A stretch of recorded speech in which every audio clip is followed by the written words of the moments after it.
As we know that we are here to basically study, because CSAT needs at least two. CSAT exam basically, many people say it is GS paper 2.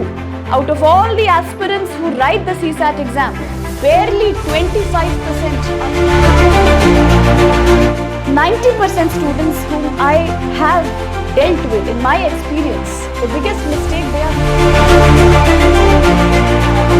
It is not a test to select people, it is an.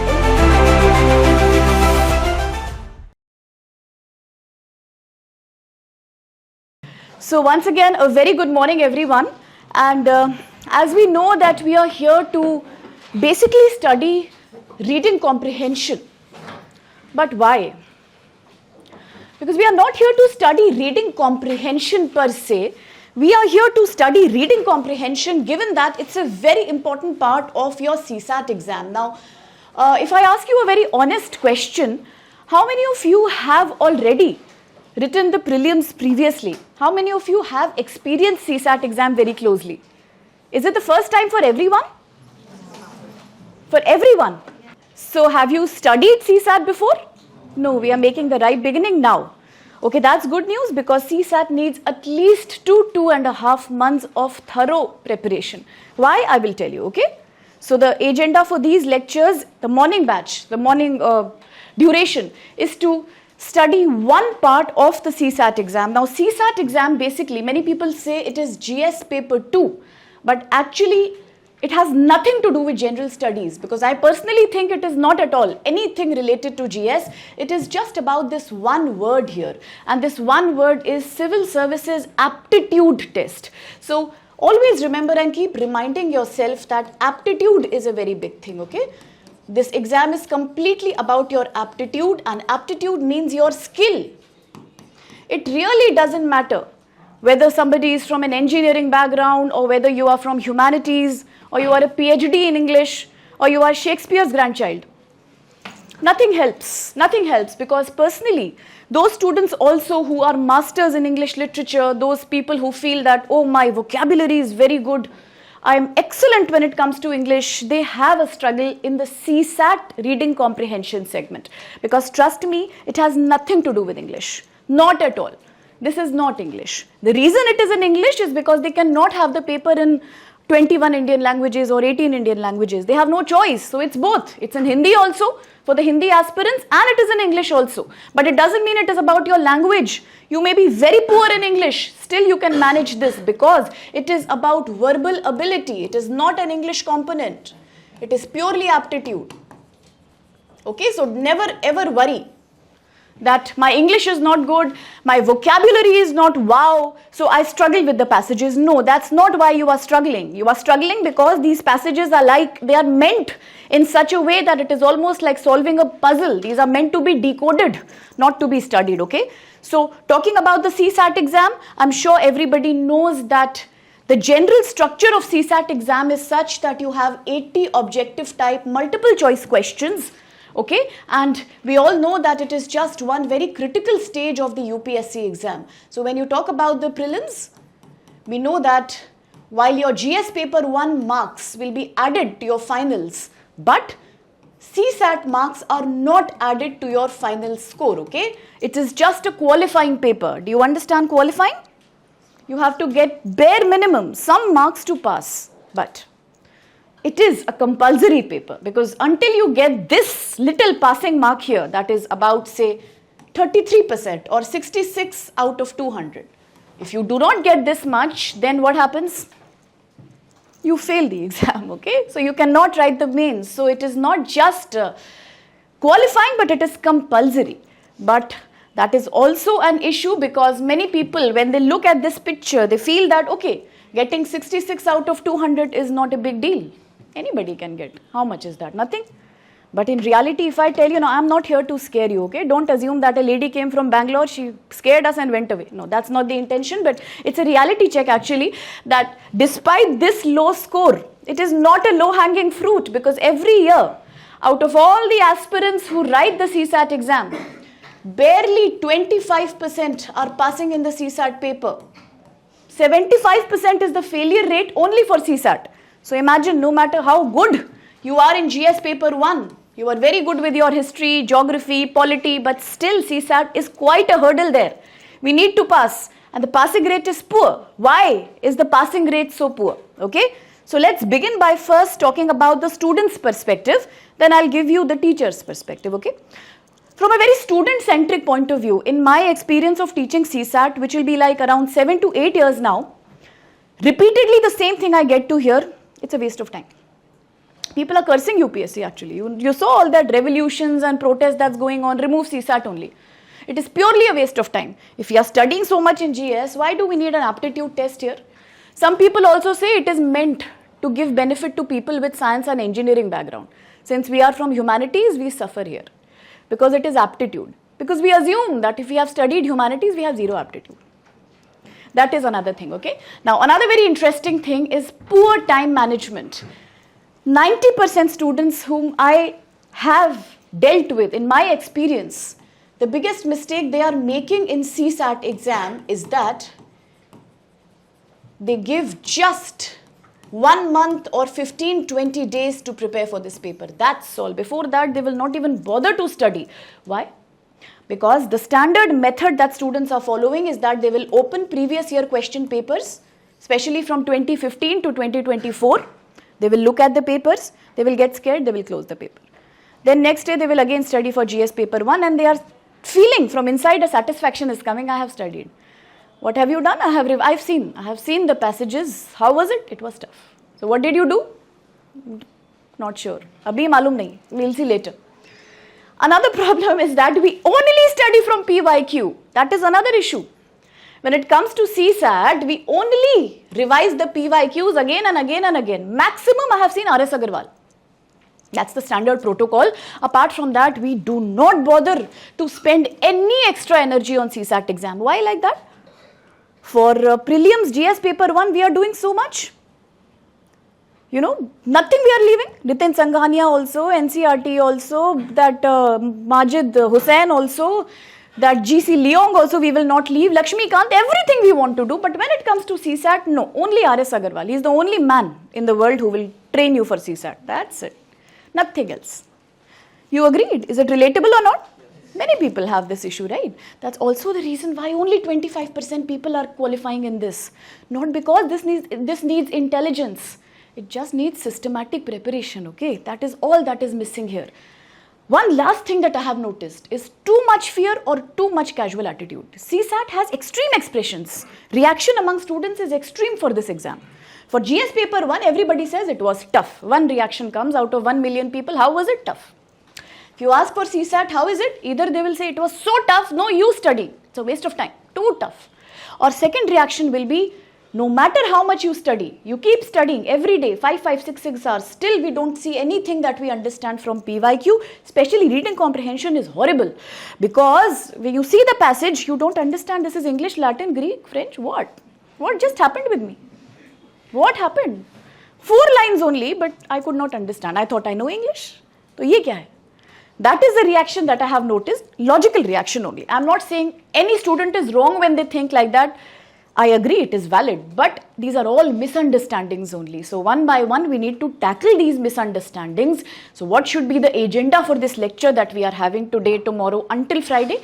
Only one agenda, that before the last class is over on Friday, each one of you, those who will listen in the class, not those who are watching mobile or thinking about girlfriend or boyfriend, those I don't take guarantee, but those who are focusing genuinely, they will be able to not only understand the CSAT passages, but you will be able to solve one passage, every passage in less than 1 minute. That should be the agenda, otherwise no use. Otherwise Vishnu Sir is calling me, simply it's a waste. So that is the agenda, okay? That before Friday, we should be able to not only understand the passages, if we have paid attention in the class, okay, conditions attached, and we should be able to solve every passage in less than a minute or in 1 minute, max. Maybe some people, every child is different, every student is different, that I understand, but overall, on an average, I do believe that you will find reading comprehension at least, maths no guarantee warranty, but reading comprehension you will enjoy, you will like, and you will also start practicing willingly. That is a commitment I want to make, okay? So, Any doubts so far? No? Either you are having too many doubts or you are completely doubtless. Again, an extreme reaction is going on. Anybody has any doubt? Not at all? Okay. So talking about CSAT, as I just said, 80 questions, all objective type. Time is a major issue here. Total duration of the exam is 2 hours. Total marks for the CSAT exam is 200 marks. And what kind of questions are coming in the CSAT exam, that is very important for you to understand, because in these lectures we are talking about one component of the CSAT exam that is called reading comprehension. Actually, it is nothing but verbal ability. Okay, this is one part of the exam. Other part you must have seen is, of course, your maths. That is quite important. So that should be given attention to, because normally there are just two enemies for most people, either reading comprehension or maths, right? Data interpretation is easy for most people, as for I have noticed. Also, people have no problems in doing basic, you can say logic or basic reasoning questions. These two are the more difficult components of the exam. And then of course your data interpretation is there, numerical ability is there. Okay. So the exam will ask you questions based on all four. The order is jumbled up. The order is never the same. Has anybody seen PYQs, previous year questions for CSAT yet? Yes? Everybody? Then please see today. You need to know how the question looks like, paper looks like, okay? When you see the paper, don't see before 2015. The more critical thing will be to see all the papers at least. Just see them. We will practice in the class. You just see 2015 to 2024. You will get an idea of what kind of questions come, what is the structure of these paper, okay? You will notice that the exam is not divided into 4 different components. The exam is in a jumble format. If you see the paper, you will see 4 questions of maths will come, suddenly 4 passages will come. 2 questions from numerical ability will come, 2 from data will come. Again 2 passages will come, again 2 maths questions will come. Why? Why do you think UPSC has done this with you? Any reason for this jumbled up format? Just for time pass? Yes, sir. No? Not sure? Anybody? Why do they give a jumbled up format? Absolutely. It's like a strategy of speed breaker, you know. You are going at 100. I am getting all the passages correct. Suddenly, you stop. Maths comes. Focus changes, method, theory, formula, again comprehension. So, that is why in CSAT, you do one portion at one time, okay? The right strategy is don't follow the pattern of the question paper. Take one topic at a time. If you think you are good in maths, start with maths, finish the maths, and then come to reading comprehension. Or if you think your comprehension is very good, maybe before I leave on Saturday, you all become pundits of comprehension. So that way I will say start with comprehension, then come to maths, then go to reasoning, like that. If you think data interpretation is easy, it is actually very easy, trust me. Only thing you need is, don't laugh on me, but R.S. Agarwal only. He's too good actually. So you can definitely use that book, Verbal, Non-Verbal Reasoning of R.S. Agarwal. It's good for bank exams in case anybody is writing state civil services also and UPSC also. There are 2 R.S. Agarwals. One is maths and one is Verbal, Non-Verbal Reasoning. Maths will not help you in solving all topics in this, but the one on ability, verbal and non-verbal ability, will definitely help you in solving all data interpretation and numerical ability based questions. It is good book. So you can actually have a look at that and then decide to buy. In that book, you will see data interpretation is very scoring. Not much brain is needed. Slight practice, slight familiarity. Solve all the data interpretation first. You will be very relaxed that, okay, one segment is done. Then go to maths or then go to RC. You can choose the order. But please do only one topic at a time, okay? Otherwise, it becomes like a speed breaker. Your speed, your efficiency and your focus completely breaks, which is also the intention behind the exam. It is not a test to select people. It is an elimination test, okay? Every screening is elimination only. For example, I learned driving. 4 times I failed. Now I don't drive. Ola is there and all. We don't need. Also because in the interest of public safety also. Then anyways, there is a bias in our society. Women don't drive. I have proved it. So, these are all elimination tests. For example, I have noticed, I think I drive very well, but that man also, I think maybe some issue is there. I am not a Kannada, but he is a hardcore one. So, he will always say, Illa, go. Why? Because he will say, do reverse gear.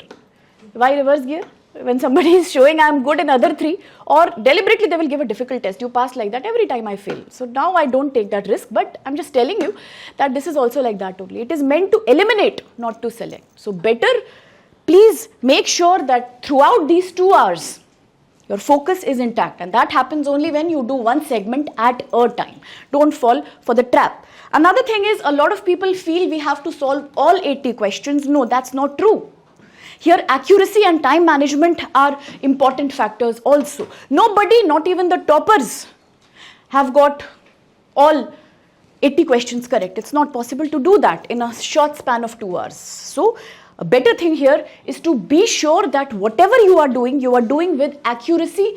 Anywhere around 55 to 60 questions are more than enough. So don't get disheartened that for 80 questions I have 2 hours. No. For about 55 questions you have 2 hours, which is a decent amount of time if you are doing things accurately. So in this exam, a lot of people will say speed matters.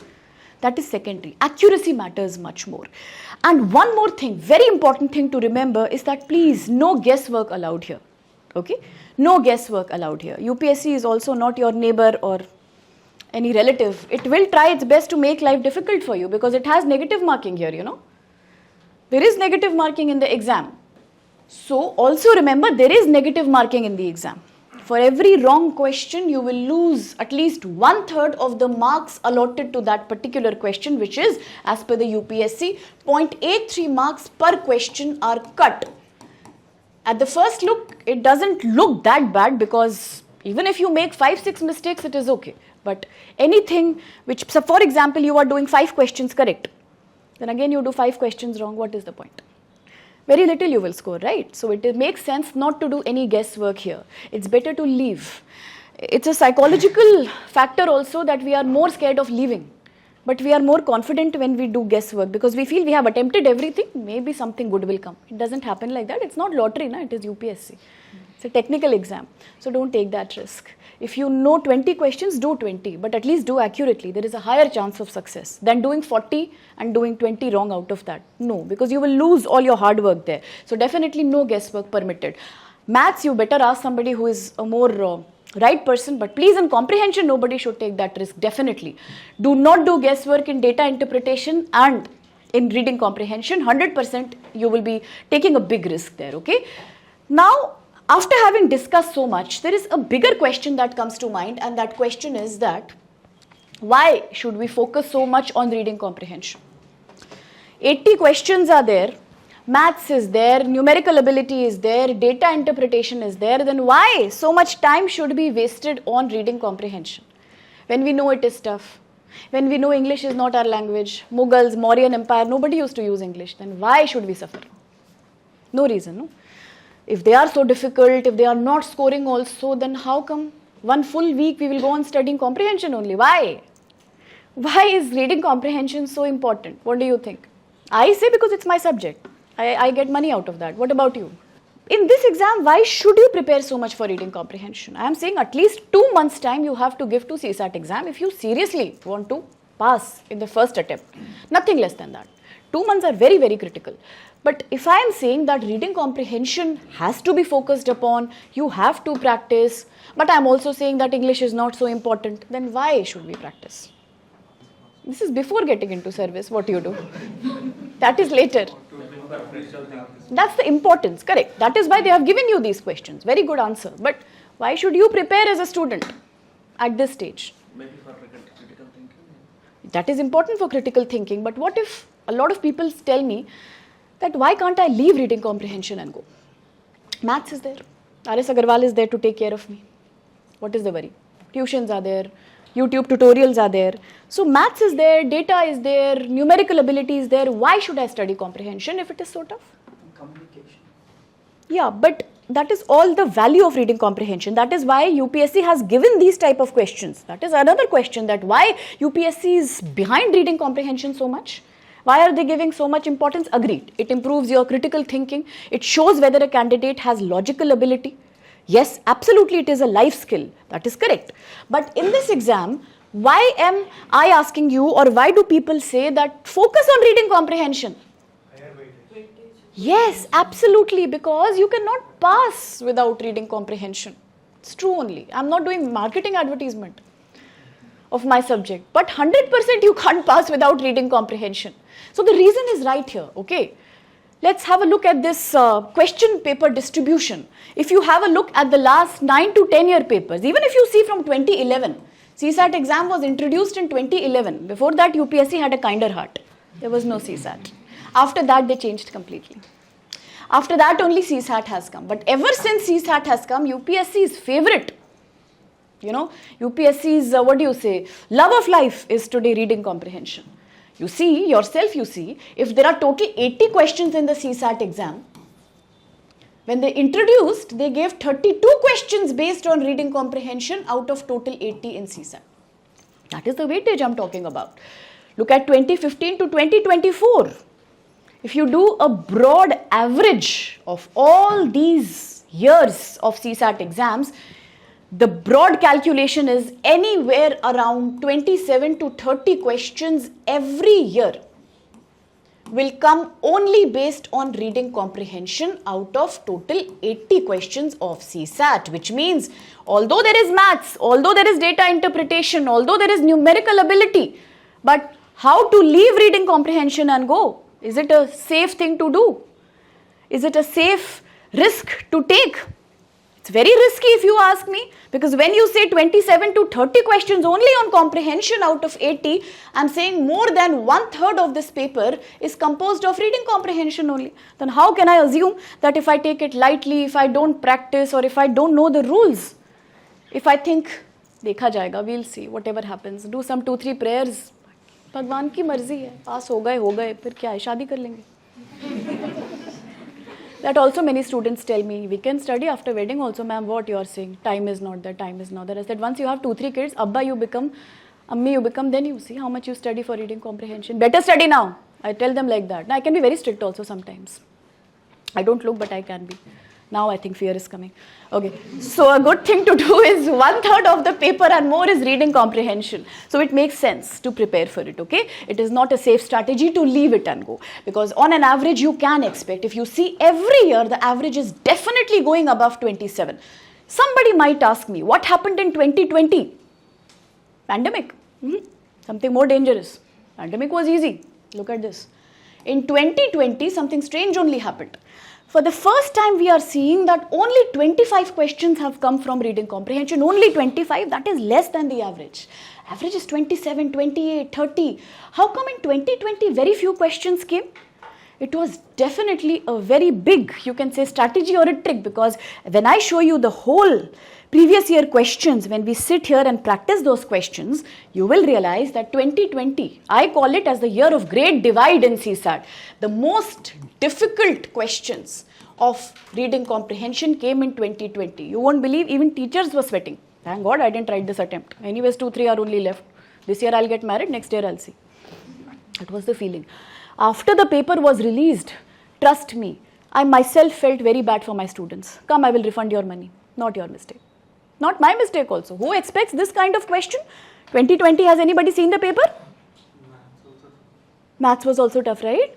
But comprehension was a killer. Have you seen? I will show you. We will practice all those questions, okay? I have a lot of bombs for you. One by one, I will throw. 2020 was pure nuclear warfare. A very difficult reading comprehension questions. What were they doing? It was so tough. I'm telling you honestly, those students whom I had told 2 days before the exam, don't worry, just take my name and go, you will make it. I ran away. Switch off, run. Hey, what to do about this? Who expects this, man? This is crazy. It was very, very tough. But luckily, UPSC realized, I think, because 2021 was okay. 22 was easy, 23 was easiest, 24 was also okay. After that, we have not seen this. Now, from today, start praying that you are not the next victim. I also hope so. Otherwise, Vishnu Sir will also kill me. What did you do here?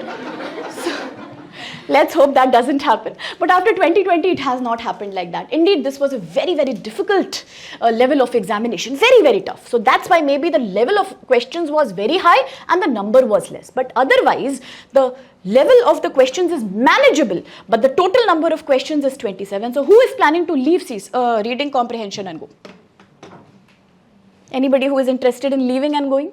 I will manage without maths. I will manage without comprehension. Maths is enough, data is enough, numerical ability is enough. Is it because I have terrorized you? Or is it because you genuinely believe that more than 1/3 of the paper is comprehension, so I have to study comprehension? Okay? But do you think it's easy? Comprehensions are easy here? No? So either I will be in touch, or after Saturday, I don't know you, you don't know me. Let's be very clear about it. Okay. Having said that, now let's start with the real agenda why I am here. So far I have just shown you the paper. How is the paper looking like? How many questions are there? Which all topics come? Yes, there is negative marking. Let's be very careful while answering. No guesswork and no taking CSAT lightly. Let me assure you it's very highly possible to pass CSAT in the first attempt, but until you do 2 months hard work for CSAT, it will not be possible. Before I start explaining you what is reading comprehension then and actually why are we here, what magic am I doing with you in 4 days that I'm talking so much, before I do that, one small difference I want to talk about. This difference is between knowledge and skill. We all know what is knowledge. As UPSC aspirants, knowledge is something very integral to your life, right? Knowledge is when we try to learn something new about something that we don't know, okay? Knowledge is possible to be learnt in 1 minute also, in 1 second also, in 10 years also, in 20 years also. Knowledge is something very simple. For example, I don't know, I'm very bad at science, okay? Very, very bad. You can't imagine how bad. So if you show me this camera and you say, ma'am, what is the technology behind this camera? I'll say, I don't know, obviously. But if you explain me, maybe something about multimedia, that is knowledge. In 1 minute, I will learn something. Knowledge you can learn in short time. Skill is a very different thing. Skill takes a lifetime to learn, okay? Skill is a longer thing. There is a difference. They are very closely related, but a skill cannot be learnt in a short span of time. Skill is an ability to do something, okay? This comes from your inside, unless you are very passionate about something. For example, English grammar, maths, or you can say something related to technology. All these are skills. Even making a pottery or doing painting, or music or dance, all these are skills. In 1 day, I cannot do a dance diploma and do Bharatanatyam. It's not possible. Okay? In 1 day, I cannot learn tennis and go to play Wimbledon. No, it's not possible. It takes years of hard work and effort. That is skill, okay? And knowledge is something that is achievable in a very short span of time also. Especially in today's times of social media, it's very easy for people to have knowledge about various things, okay? It is possible. It's a short time thing. No wonder people are doing nowadays diploma, certificate, workshop, because that is knowledge. You tell me, I know now, thank you. But skill is not like that. A skill needs a very long time to develop, all right? It is a very long-term thing. So, in a very short and a very scientific way, if I was to tell you, I will tell you that the whole UPSC exam, from prelims to mains to interview, all this is about knowledge. There are just few parts of the UPSC exam that are not about knowledge, that are about skill. And one thing is CSAT. CSAT is not about knowledge. It doesn't matter whether you are the best in history, geography, or Majid Hussain looks like he's your cousin only. Won't work. CSAT is ability, okay? Knowledge will not matter. Second thing is your essay. And the third thing is your interview. Also, I would say a little bit, very little bit, but your optional, yes, you need an aptitude, you need a skill for that, I agree. But more specifically, if I were to say, ethics, absolutely. These are few things that are genuinely about your skill, okay? They will not come from just reading 2 days. I have studied for 2 days, I am an expert now. No, it's not possible. So since reading comprehension and CSAT exam completely, it is not a part of knowledge, it is a part of skill. Do not fool yourself. Do not make that mistake that hundreds of people make every year, that if exam is in May, I will start in April. No, it will not help you. You will get confused, you will leave it. I know you will leave it. I know. I'm not an expert maybe in UPSC, but I'm an expert in student psychology by now. You will leave it. Second thing is that study every day. Study every day. Let's say today is beginning of February, at least March, April. Please, every day. And it doesn't take a long time. I know you have optional, I know current affairs are there, I know a lot of burden is there. I understand that because exams are coming. But every day, if you do not practice for 2 months, 5 questions for maths and 3 reading comprehension passages for 2 months daily, results will not come. They will not come. They cannot come. It doesn't happen like that because skills take time. CSAT is a purely skill game. It is not about knowledge. So until you have the skill, you will not pass CSAT, no matter how hard you work in GS paper 1. So please understand that for 2 months, 5 maths questions every day, maybe one day speed, distance, time, maybe one day profit loss, maybe whatever you choose to study in maths, but 3 comprehension passages every day for 2 months is my simple formula. You will succeed. There is no way you will not. 100% you will. And you will know that I will succeed. That is also one thing. In GS paper 1, you can't say. It depends on your luck also. But in CSAT, you can say. You can definitely predict whether I will clear CSAT or not. And every child predicts, let me tell you. Because you know now, it's about your practice and your skill. Examiner cannot do anything to you if your skill is in place, okay? So in knowledge, people can test you. But in skill, you are the master if you have done hard work. Always remember that. So CSAT is an advantage actually. Because nobody can stop you if you have done this much hard work. 100% you will clear. Agreed? I don't know agreed or not, but understood? Yes. Can we proceed now? Any questions, any doubts? Have some doubt. I start getting doubts if you don't get doubt. Have doubts and share, talk. I'm a very friendly kind of teacher, you know. I'm like, unless we talk, that vibe will not come. Let's interact, let's discuss. If you want me to repeat, I can repeat. You know, you can treat me like remote control. Say 10 times, I will say 10 times, man. I'm here to help you out, okay? Okay? So feel free, absolutely. And also, let me tell you, as a mentor in this industry, it's not about judging at all. A lot of students come and they discuss because, you know, they always say, I have heard from childhood that there are 3 people you should never lie to: doctor, lawyer and teacher. They'll always be your best friends. You can't hide anything. And also we come to know, teachers are like mothers, you know. If I ask you, for example, sir, have you understood? You'll say, yeah, but I'll come to know something is fishy. I can also tell you, their person is sitting, is he on mobile? Is he writing something on the register, or is he actually understanding what I'm saying? So I'm very chalu that way.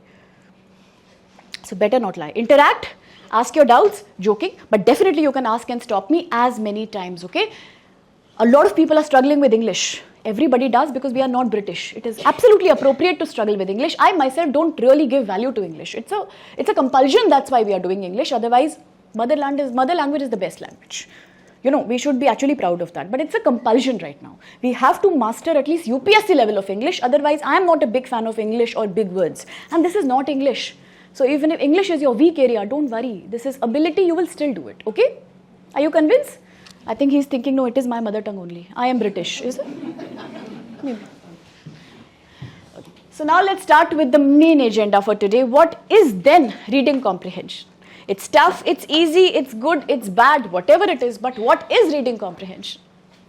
What do you think is reading comprehension? Anybody wants to share? Now don't say then why are you here? I will teach, but you can also share. What is reading comprehension? Anybody? The ability to understand and produce the information. Very good. Yes, absolutely. But this is reading comprehension. Okay, let's make it easier. What is comprehension? A comprehension is a passage. Okay, that's a very common answer actually. 90% people will say comprehension means passage. Is that correct? It's correct.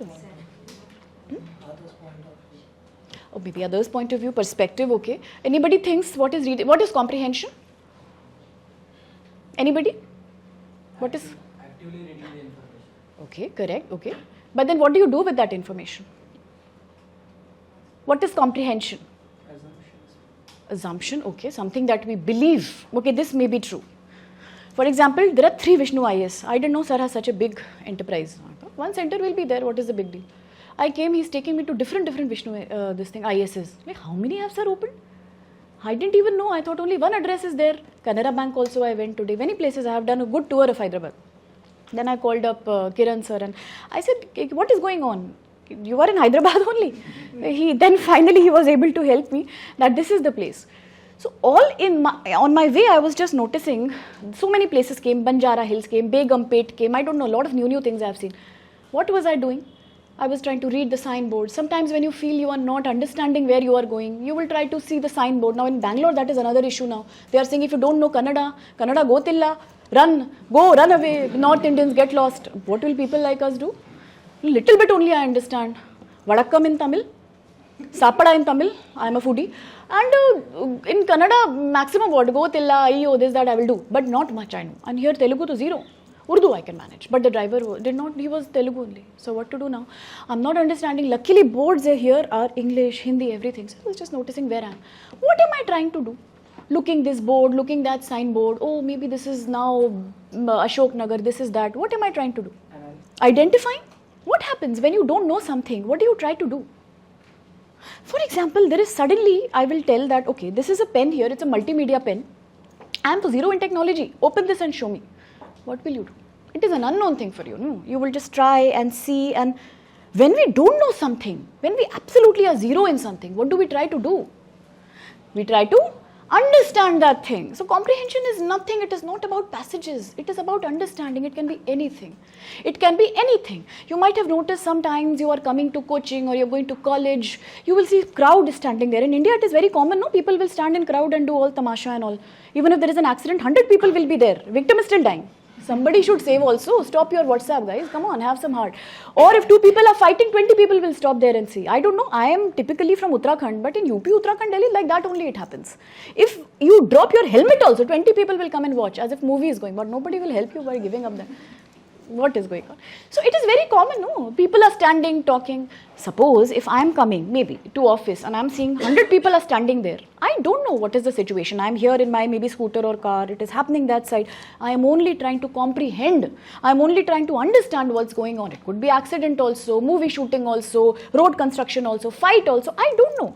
What am I trying to do? I am only trying to observe. And after observing, I am trying to understand. After trying to understand, I will make, as you said, assumption. I will make my own assumptions. Maybe it is an accident. Maybe police checking is going on. Maybe none. I am wrong completely. But these are my assumptions. Okay. For example, if class had to start at 9:30, maybe I was still in Ashok Nagar only. What will you assume? Class got cancelled. Maybe Vishnu Sir is also not here today. Maybe the teacher who came, she took the money and disappeared. Anything is possible. Anything is possible. These are assumptions. Maybe not true, but assumptions. So the ability, or rather, the effort to try to understand something that is unknown to us is comprehension. Even if it is about a new building. When I was also coming, I was thinking, when will he stop? He's coming only, where? So that is also comprehension. How many floors, where I have to go, okay, after the class, where I'll go, who will give me food, do these people give food, or will I be hungry, will I collapse out of hunger, will I starve to death? Assumptions. So in a way, the ability to understand the unknown is called comprehension, okay? And it is not about passages, it is about everyday, day-to-day life is comprehension. A small effort like reading a news article, watching the news analysis, or reading a WhatsApp message is also comprehension, because it is something that you don't know and you are trying to understand what is going on here. That's comprehension. So comprehension is not only passage decoding, it is a life skill. Maybe that also answers your question that why is reading comprehension so important in CSAT? Because UPSC wants to judge your life skill. A person who cannot understand the unknown, what problems will they solve as a bureaucrat? As a civil officer or as an officer in the government, you need to solve problems. We will do ethics case study also. So many issues are there. Day-to-day problems. Public fight is there. Financial problems are there. You have to solve all that. That's why you are going for this service. Not only because of the car, servant, house and salary. Or good wife. Without dowry. Or with big dowry. So, you see, the reason is actually to solve social problems. Okay. So, the ability to solve problem is comprehension, and the person who cannot solve unknown problems cannot become a good public officer. So, that's the reason why you have CSAT reading comprehension, so that they can judge whether you have the ability to understand the unknown. Because the art of trying to understand something unknown is reading comprehension, almost like solving a mystery which I don't know. Today scientists are working on black holes. They are trying to discover the laws of gravity. That is also comprehension of universe. Today we are talking about, let's understand whether actually aliens exist. NASA is doing so much hard work there, but that is also comprehension. Trying to understand something that I don't know. We make assumptions. Maybe aliens are there, maybe they are there in Venus, or maybe they are there in Uranus, or maybe, they will communicate with us maybe at some point of time. These are assumptions. None of them are guaranteed, but we are trying.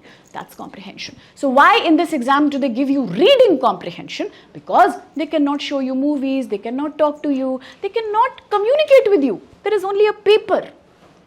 So that's why the only way they have to understand whether you can comprehend is through a written paper. So that's reading comprehension. When I try to hear, right now you are listening to me, in case you are listening. If your mind is going somewhere, then that's not my problem, okay? If you are listening to me, you are trying to do audio comprehension. Whatever we are reading here, this is only reading comprehension. If I try to see what is written in this map, that is also reading comprehension, to read and to understand. So in this exam, Out of 80 questions, you can expect 27 to 30 questions which will be based on very short passages. The beauty about this is that the passages are extremely short here, very, very short passages. Maximum 5 lines or 6 lines, most of them. Very few will be about 10 lines or 11 lines, but you will notice in the last 10 years, especially 2015 onwards until 2024, the passages are very, very short. These passages will be there, and then after these passages, you will have a multiple choice question, either one question or two questions. Generally, only one question for one passage, sometimes 2 to 3 questions per passage. After every short passage, there will be a question that you have to solve by selecting an option. So which option should you select? Sorry? Correct? Right option? After reading the passage, there will be a question. Question will say A, B, C, D.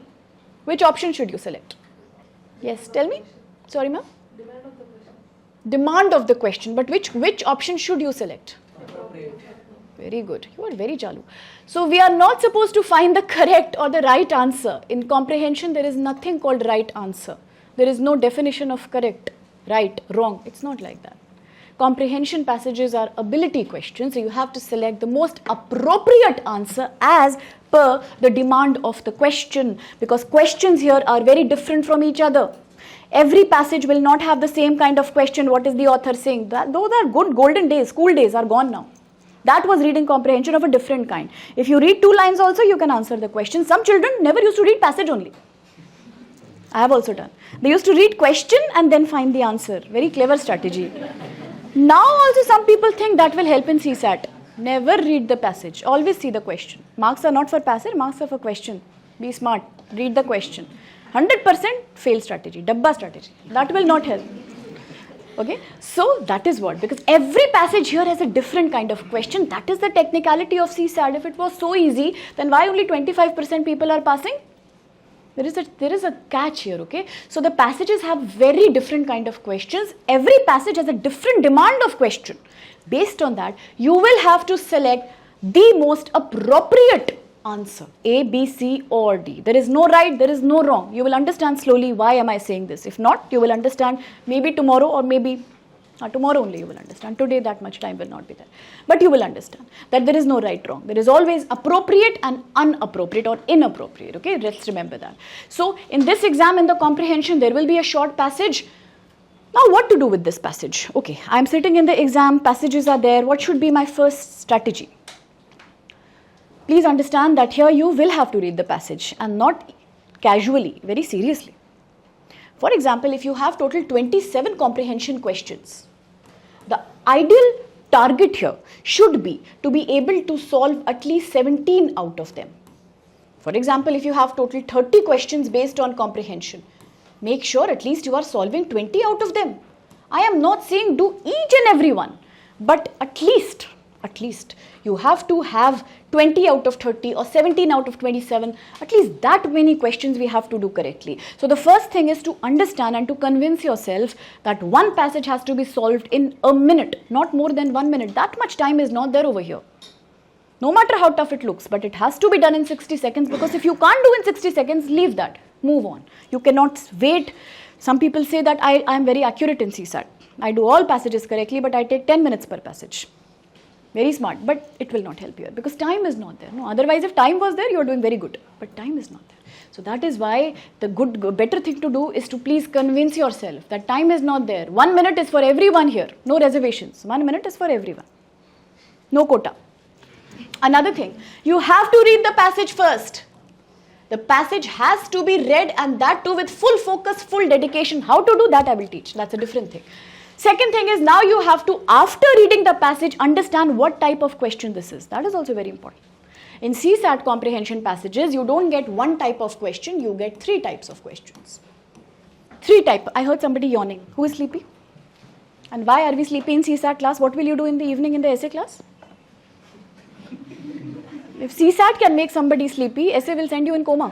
Who was that gentleman or gentle lady? Not so gentle actually. If anybody can feel sleepy in ability class, get your pillow and quilt for essay class. You will collapse. Have coffee and come. Okay? So read the passage, Answer the most appropriate option based on the passage. Please also try to understand that in CSAT, speed does not matter as much as accuracy does. Some people say my reading speed is very slow. Good for you. In this case, very good actually. Those who are doing that, what do you call that, skimping of the passages. Nowadays, a new trend has come, skimp through the passage. Read very fast as you can. More than the speed of lightning, I should finish the passage. Jaldi, finish. Fail, 100% fail. Because you think you are doing a good thing, nothing will register, nothing. It's not possible. These are tough passages. They are not meant to be skimmed. You have to read thoroughly. Why? Where are they coming from? That also is a secret thing. Today I will tell you where does UPSC get these passages from. I have links. I will tell you today. Just wait for one more slide. Then all sleep will disappear. But understand that, I'm a UPSC detective here. Understand that please, speed is secondary, but understanding is more important. So take your time. It's okay to spend 35 seconds and 40 seconds. 45 seconds also is okay. Read the passage, but read every line, every word thoroughly. How to read, which word to focus, which to ignore, leave that on me. We will do a method today or tomorrow. But please read. Don't skip the passage and don't you see the question first. Very bad idea. Don't see the question first. Don't see the options first. The pattern should be very, very clear. First the passage, then the question, and then the options. Another observation I have seen is that people see the passage and then they see the options. How many read the question? Directly they will start seeing the options A, B, C, D. Not everybody will spend time in reading the question. Have you seen? That's a common tendency. Question they will not read. Only they will see A, B, C, D options and then they will just stick. Not a good idea. Because you have to understand which type of question this will be. So please read the question after the passage and only then start looking at the options that follow. Okay? So now, before I get one more yawn, one disclaimer. The reason for these lectures is to practice as many previous year questions from 2015 to 2024 in the class. Second, to give you, now all sleep should go, shortcuts, tricks, that's the main purpose sir has called me. Shortcuts and tricks so that you can solve one passage in less than 1 minute, correct. Third reason I'm here is to make sure that no matter which passage comes in future, you know how to apply these shortcuts and find the most appropriate answer. Feeling better now? Now focus more. In CSAT passages, another thing is, where are these passages coming from? For those who have not seen the PYQs, previous year questions, please do see them. At least once online, everywhere it is available. Just see them. You will come to know that most of these passages are based on themes. What topic are the passage coming from? The maximum number of passages are coming from either Indian economy or general economy. International Monetary Fund, World Bank, inflation, unemployment, poverty is the theme for all these passages. Another very important theme is climate change. Many passages are based on climate change, deforestation, or you can talk about air pollution, whatever is in the news, whichever topics will be in the news in the last 2 years. That will be covered in the form of these passages. If you ask me, these passages are a reflection of current affairs only. So again, people who are very updated with current affairs, who understand what is going in the news right now, whether it's probably some Russia-Ukraine solution that has come up, or whether it's the Trump's policy of being strict with people who are living in the US, anti-immigration laws. But if you are updated with the news, you will understand the passage better because you know and you understand the context where the passage is coming from. So typically these are current affairs passages, maximum economy-based, ecology-based, disease, health and nourishment. Maximum passages are nowadays coming from malnourishment. It's a very, very famous theme in UPSC CSAT that the problem of food scarcity or food insecurity is a very common area where passages come from. Another thing is about malnourishment among children, among women. This is a very common theme. Then various kind of cancer medicines, HIV medicines, or food pollution, contamination, diarrhea, bacterial infections. Everything that's in the news that's happening right now will be covered in health and nourishment. Then these are the most important themes from where the passages come from. Many of them, if you ask me, out of total 27, you will notice that at least 15 passages will be coming from the first 3 topics only, maximum number of them. The remaining, some of them will come on social issues, or sometimes they will come in the form of some philosophy. Gandhi ji said this maybe, or Aristotle philosophy, Plato's philosophy on his republic, something, 2-line, 3-line quotation will come. That's all. But these are very easy to solve. Philosophy-based passages are easy. Social issues-based passages are also easy. They're quite easy to understand. Politics-based are also easy. They can ask you on democracy in India, Panchayat Raj system in India, but these can be managed better.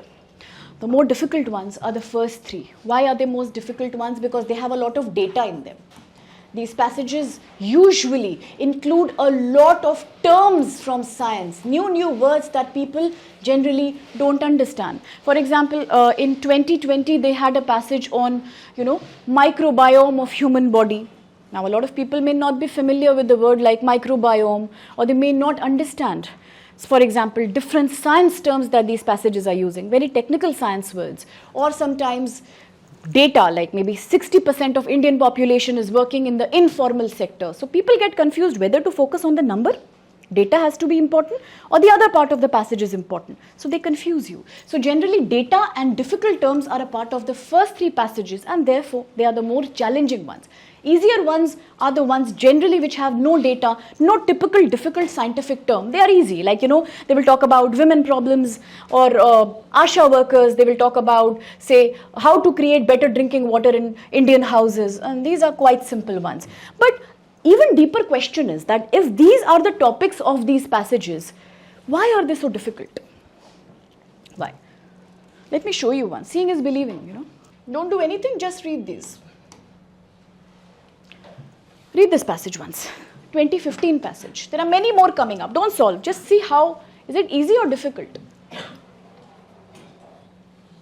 They randomly talk about a bird called flamingo. Flamingos are social, extremely loyal. They are performing group mating dances. Parents are very fond of their children. They gather them into creches for protection, while both male and female fly off to search for food. 3-line passage only. How short? Is it easy? It's easy? Now? Easy? Yeah, easy? Quite easy. Very easy? Very, very easy. You can do it now. Then how is it easy? For example, look at this passage here. 2020, I told you, nuclear warfare. See the passage. See for yourself. How is it? Easy, tough? Not bad? Tomorrow's lecture you are taking. Jokes apart. No, actually it is manageable, but if you have practiced, if you know what is the trend. But otherwise, if you have not, suppose you are seeing it for the first time, how is it? Difficult, easy? How is it? How is it? Easy? Yes, sir. Is it easy? You want to solve? Come. No? Easy or tough? Honestly? Tough. Okay, genuinely tough or just you're making to make me happy? It's very tough, huh? You only teach, be happy, go. Not like that, no, it is difficult, right? It is difficult because, see, this is based clearly on environment. The previous one was also based on wildlife. Randomly you can get something that is based again on environment, Arctic Circle, Antarctic Circle, but have you ever noticed that even if you understand the passage, it is not always easy to relate the passage to the question. The biggest challenge is that all the options look very correct. It looks like all of them should be correct. A is also correct, B is also correct, they are overlapping, they are similar to each other. The passage is we are able to understand, but then the question is not matching the tone of the passage. These problems are for a specific reason. The real reason why these passages are actually looking like this and why are they difficult to handle is because, you believe it or not, most of these passages are blindly copied. Have you wondered what is the source of these passages? Where are they coming from? Who is writing these passages? They look like, for example, I show you 10 minutes of a movie and then I ask you to tell me the story of the whole movie. It is exactly the same situation. I show you 10 minutes of the same movie, like they have the trailer, right? I show you a trailer and then I say, explain the whole movie. How can you explain? You can't explain, right? Exactly same thing is going on. Here what they are doing, UPSC picks up these passages from leading newspapers and magazines, which we normally also study for UPSC, like the Hindu is a very prominent source. Then comes your Indian Express, Economic Times. If you have heard of the magazine EPW, Economic Political Weekly. Yeah, that English magazine is there. Yojana magazine. All these passages are blindly copied. One paragraph they take from somewhere, 2-3 lines they will pick up from somewhere, and then they ask you questions based on that. It is that kind of situation only, that you have not read the whole article, they have just given you 5-6 lines from one article, and now they are asking a question based on that. That's the reason you feel the passage is incomplete. You feel that I am not understanding the background. I cannot relate to the question because they are only showing a small trailer and you have to comprehend the whole article. That's the challenge here. For example, this passage has come in 2023. More than half of Indian women and almost a quarter of Indian men of working age suffer from anemia. This has been picked up from the Times of India, 15 November 2017 dated article. The title was this. And look at this one. This came in 2023 again. Many people are not eating the right food. Where did it come from? It came from the Hindu. 9th November 2017 article. So they will just pick up previous newspapers and important articles from there. Again, that is why those who are up to date with current affairs, those who regularly read good papers like Hindu or Economic Times or Indian Express, they will always have a benefit. They will find it easy to understand the passage because they are used to the kind of language that the passages use, and that's why they are very difficult, because all these articles are written by famous people in their own field, like not Shashi Tharoor, he is extreme, but otherwise also, like doctors will write, scientists will write, they use technical words. So those who do not understand these newspaper articles, they are also the ones who struggle with these passages. They are just picked up from here. Look at this one. This is 2024. The recent passage. It was about classroom education, and again it was picked up from the Hindu, article dated 30th August 2016. Tyranny of the classroom, okay? So I hope that helps you understand the source where most of these passages are picked up from. That also explains why they are so difficult for you to understand. Because you have not read the whole article, obviously. We only study 1 year, generally current affairs. And then something randomly coming from that article is difficult to answer. That is the big deal here, okay? So what should we do now? When we know, can we go and collect? First you do one thing, you go get last 10 years newspapers, read every article. Is that a good strategy? 100% at least 10 passages will come from there. But you have to cover Hindu, Economic Times, Times of India, Indian Express. Is that possible? So better we do some strategy, better we do some kind of approach that helps us in solving such challenging passages, but without the approach, it is difficult to have accuracy. Okay, so that brings us to the more critical aspect of this lecture, which is how to begin now solving the comprehension questions. And once we begin, are there any methods, are there any tricks that will make passages easy for us? Yes, obviously there are. Okay, so I will give you a 4 to 5 step strategy or a formula that will help solving the passages easy for you, but only knowing the trick is not enough. You have to apply that trick. Till I am here, we will practice as many PYQs, previous year passages as we can, as many as we can. But even after that, you will have to practice at least 3 passages for 2 months every day, if you really want the trick to work like a magic for you, okay?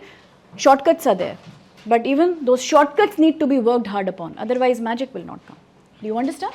So how to start now? The biggest important and the most important question, that what kind of questions come in the CSAT reading comprehension? We all know passages will be there. What kind of questions will be based on these passages? Second, now that we know, for example, 3 kind of questions are based on CSAT reading comprehension passages, what is a strategy for answering each of them differently? And once we finish the strategy part, in general, I will tell you how to improve understanding comprehension ability, because this also helps in essay, GS paper 4, and of course your optional generally paper 2, and then in interviews also. The better understanding capacity you develop, the better you perform. So the first question then, how many types of questions are based on reading comprehension passages in the CSAT exam? Always remember there are 3 kind of questions here. No matter which exam paper you pick, 2015, 16, 17, 18 or 23 or 24, always it will be based on 3 type of questions based on the passage itself. So these 3 type of questions are known as passage based question. In short, we call it PBQ, passage based question. The second is question based on central idea of the passage or the theme of the passage. So we can abbreviate it, we can in short call it as TBQ or a theme based question, okay? These are theme-based questions. The last one and the most difficult one is the inference-based question. We call this as IBQ, inference-based question. Okay? Only these three types of questions come in the CSAT comprehension segment. Only these three types, and each is different from the other. Let's understand that the easiest one, the most simple one, this is very easy, this is very scoring. This is called passage-based question or the PBQ. The good news is that passage-based questions are so easy that even a child can solve them because they are also called as direct questions. You do not have to use any strategy, any method, or any kind of special skill for these. These are very direct. If there is a question, you have ABCD options, the appropriate answer will be given in the passage only. Okay, the answer can be directly located in the passage. It's very easy. That's why it's called passage-based question. But the bad news is that out of total RC questions, if you get 30 questions based on reading comprehension, you can expect only 10 questions to be of PBQ type. Because it is easy, this is not the most popular type of question. Very few will be passage based. Whenever they come, it's good for you, you can score. But many of them will not be passage based. The second category of question or the theme based question is more difficult to handle. There is a reason why is it so difficult to handle. The reason is that every passage in the CSAT comprehension exam, every single passage you get here has two sides to it. Always two sides. Like for example, to eat an orange, you have to peel the outer part and then eat the inside fruit. In most fruits, you will do like that. Even when you unopen something, when you unbox a new parcel or a package, you will first remove the external layer and only then you will find what is inside. But your main aim is to reach the inside product, right? Outside is just a covering. Just like that, every single passage in the CSAT exam, big one, small one, short one, long one, all these, no matter which theme they are based on, science, health, whatever, every passage has two parts to it, okay? One is referred to as the main idea of the passage. Now, this is slightly important. Same strategy works for your CAT exam also, the MBA entrance exam, and the CSAT exam. There is no other exam in which comprehension is as difficult as these two papers, but the format is always the same. Let's remember, every passage will have one main idea. What is the main idea? The main idea is the reason why this passage was written. Every article, every passage has been written for a reason, not just casually for time pass. There is a reason behind it. Why did the author, why did the writer write this passage? Something he wants to convey. He cannot call you, he cannot DM you. Direct message and all is not possible. He doesn't know you. How will he communicate with you? Why do people write books? To tell people something. Every passage has been written to inform you something, to tell you something, and that's called the main idea of the passage. In every passage, there is only one main idea always. Only one. Main idea, in short, means why was this passage written? So main idea will ask two questions. Why and what? What is why? Why was the passage written? Why did the author, whosoever wrote, write this passage? What means? What did you learn from the passage? No matter even if you see a 3 hours of movie, 3 hours long movie you can watch. It's okay. Movies are long, but you don't learn 10 things from that. There is always one thing that you bring back, the message that you got from the movie. For example, if there is a movie that, suppose Kantara was a very good movie. I'm sure many of you might have seen that movie. It was based on mythology, religion. It was a long 2.5 hours movie, but what is the message that I received after seeing that movie? That yes, people believe in so many customs, maybe superstitions, but to them it is very important. That's all. It's not like 10 things I learned. After you come back home, after 3 days, 4 days, you don't remember what was the hero, heroine wearing. You don't remember how many songs were there. You don't remember which dialogue came when. You just remember what did you learn. So that is also true with passages, okay? Every passage will have two sides, as I said. One is main idea. We are talking about the main idea asks you two questions. Why did the author write the passage and what have I learned from the passage? If you can answer these two questions, you can decode the main idea of the passage. Apart from the main idea, the second part of every passage in this exam is supporting idea. Main idea is always one. Supporting ideas can be many. Many. 10, 20, 50, as many.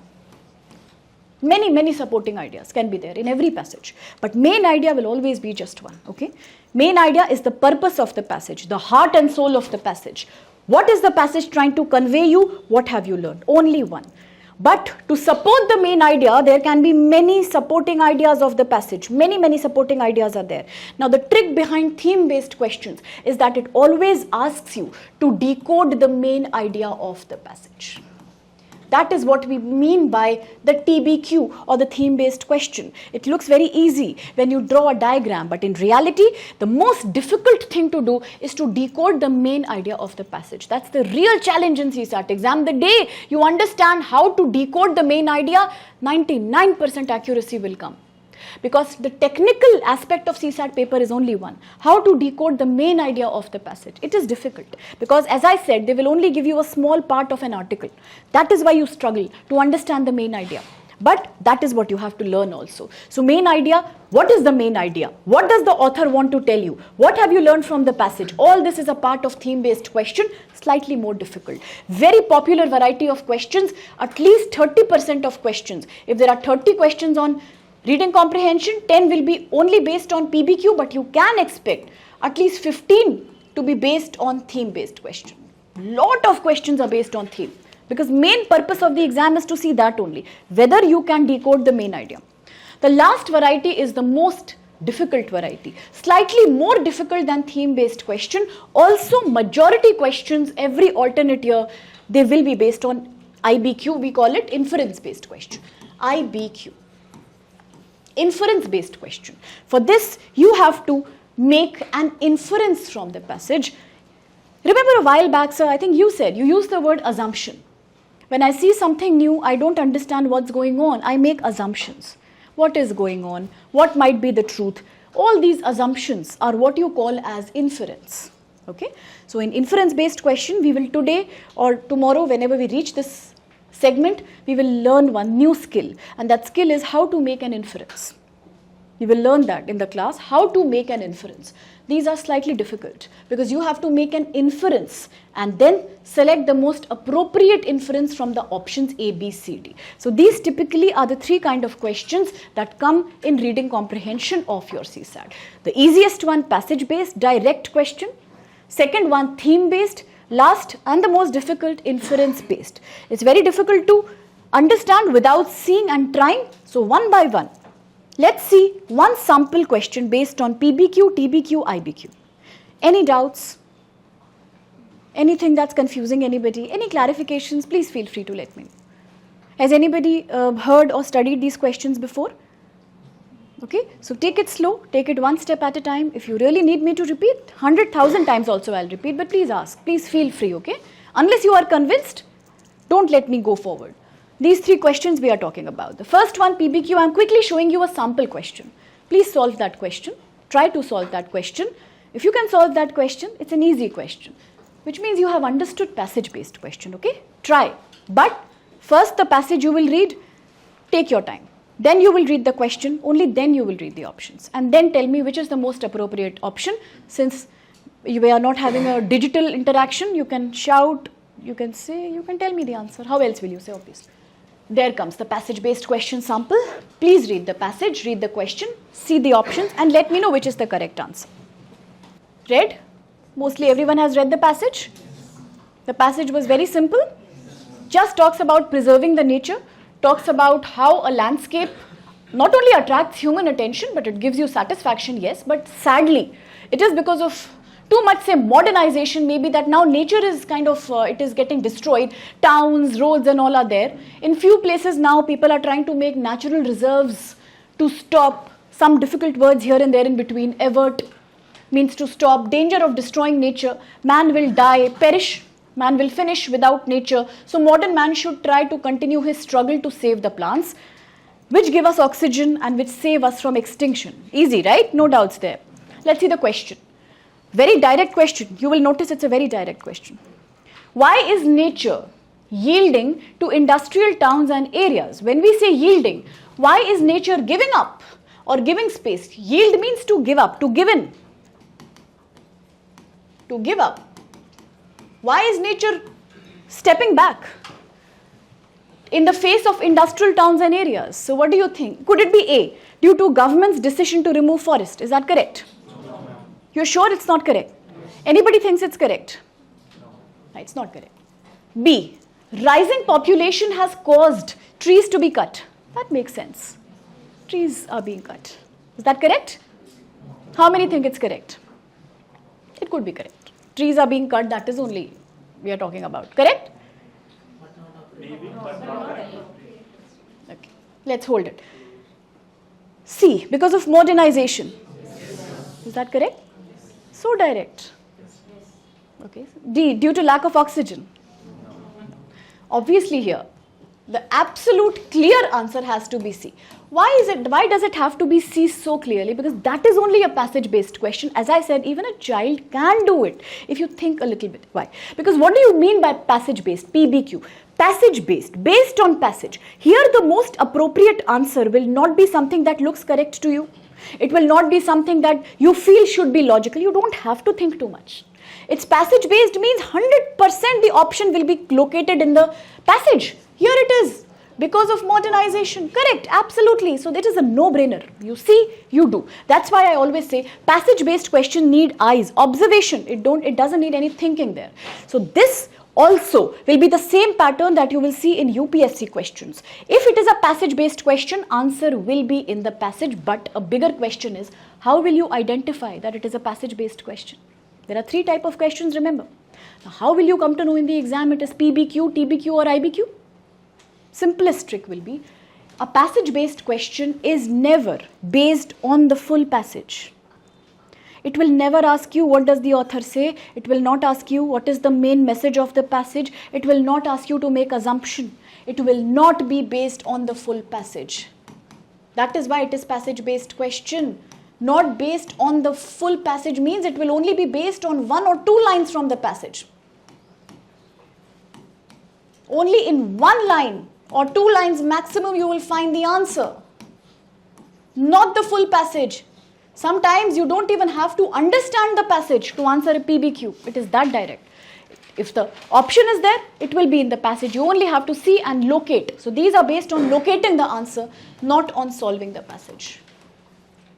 You have to locate the correct option in the passage. That's all. Easiest, simplest, highly scoring. Is that all right? Is everybody convinced with the passage-based question? Also, since I don't keep a track of time, I'm very poor at time management. Whenever 2 hours are over, let me know. I want to be very professional. First day, no? Tomorrow I will change. It's like totally, wherever I go. First day I'm very professional. If I say 9:30 to 10:30, I will not teach 1 moment extra. Next day, then people have to run. Please. So do let me know when 2 hours are over. I don't know when it started. Was it 9:45 or was it 10? Did anybody see? 10? Sure. 12 o'clock, let me know, sir. Otherwise, I will go on and on. So now, if you know what is a PB, 12 is too much? Sorry? It's okay? If passage-based question is clear, let's move to the second variety, that's TBQ, theme-based question. Again, as I said, quite popular and yet very difficult variety of question. Now, a theme-based question, as I said, is based on the theme or the main idea of the passage. Did you understand the logic of main idea, supporting idea? You did? Do remember once again, every passage has only one main idea. How do you decode this main idea? Yes, absolutely. The 2 questions. Why was the passage written? Why did the writer write this passage? What is that one main thing in his mind that he wants me to understand after reading? If you remember as a child, as children, we have read a lot of moral stories, Panchatantra and all. Every child has read, I think. We used to read. I don't know this generation, but reading culture was there until at least 5-6 years back in school. Every story would teach you something. Remember what you learn from the story? We should be kind. What you learn from the story? Giving is important, or some moral lesson. It's just same situation. Not different from that. Trust me, same situation. Every passage will teach you something. Why was the passage written? What did you learn from the passage? If you understand these 2 things, you know the main idea of the passage, and then 90% CSAT will be easy for you. So main idea is only one. Apart from main idea, there are many supporting ideas in the passage. These are not important. These are not so important. Supporting ideas are only there to build the main idea, to support the main idea, just to elaborate on the main idea, to confuse you. So please don't fall for the supporting idea, try to locate the main idea. But how will you identify that a given question is a theme-based question? Today, if possible, have a look at the previous year questions. You will see the kind of questions that are being asked. Have you noticed words like, what is the most rational and logical inference you can make from the passage? What do you think is the crux of the passage? All these words UPSC will use, okay, deliberately. Because you have to identify what is a theme-based question. So in any question, if in UPSC exam, a question is asking you, what is the main idea or central idea of the passage? It's a TBQ, theme-based question. They want you to decode this one main idea.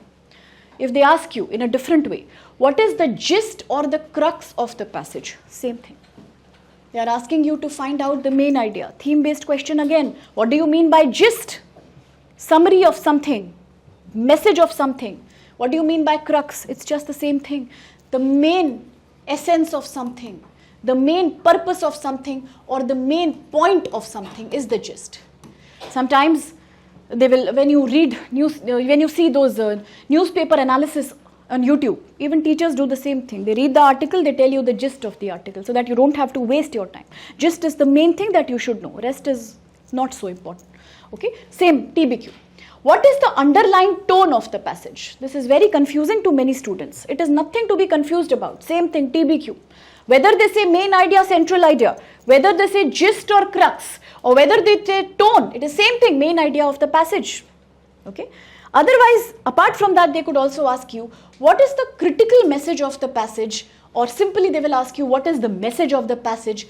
Sometimes they might ask you, what is the purpose of the passage? Again, same thing. Different ways of asking a theme-based question, and in the end, many questions in UPSC will say, what does the author tend to inform you about? What is the intention of the author? What does he want to communicate with you? So all these things are the same thing at the end of the day. Whether it's your main idea, central idea, no problem, same thing, theme-based question.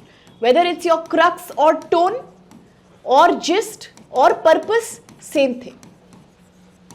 Whether they ask you critical message or message, same thing again, TBQ, theme-based question. You have to find the main theme, the why was the passage written, and what have you learned from the passage. All these are keywords to find out whether this question is TBQ or not. Let me show you a sample passage. You will understand better how to differentiate between the main idea and the supporting ideas. Try to read the passage just like we did now. This could be slightly more confusing because TBQs are tougher than PBQs. Try for yourself and see. Short passage only. See if you can find the main idea. Read? Let's see the question.